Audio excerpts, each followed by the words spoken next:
First, they tested how lateral habenula activity affected anticipatory behavior. They trained the mice with two different cues. One of the signals would be followed by a sugary reward, while the other would be followed with nothing.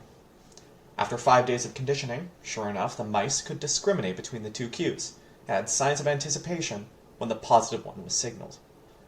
On the last day of training, calcium imaging of the lateral habenula also found that the positive cue was immediately followed by a sharp decrease in habenular activity. Following this test, they introduced inhibitory opsins to the rat's lateral habenula. This unique receptor, when presented with a certain wavelength of light, completely inhibits its neuron. Researchers chose to activate this after both cues, to determine if incorrect signaling would alter anticipatory behavior. It was found that inhibiting the lateral habenula increased anticipation across the board, but the mice still had distinct anticipatory patterns in both cues.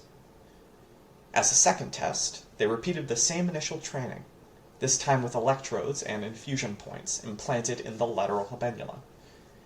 After the training, the mice were either infused with a GABA receptor antagonist or a control saline.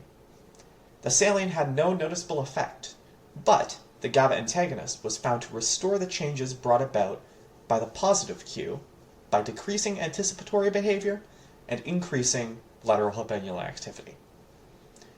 The researchers also wanted to look at the function of how the form of training affected learned anticipation, and did another 2 experiments.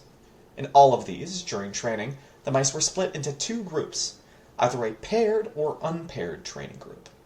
Mice with paired training learned to expect a certain pattern of cues, while the mice in the unpaired group were presented a random cueing order. By testing synaptic currents within the lateral habenula, it was found that going through paired training increased the inhibition exhibited in the positive cues. Again, applying a GABA antagonist to the subjects in training restored this ratio. All of these results suggest something very important, that the GABAergic signals of the lateral habenula can directly alter anticipatory behavior. This information can likely have implications for how we treat motivational disorders going forwards.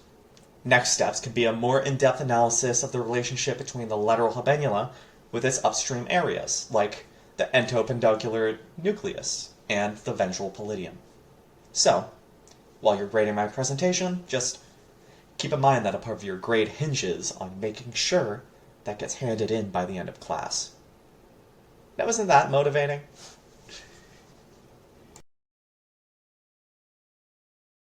Created using Powtoon.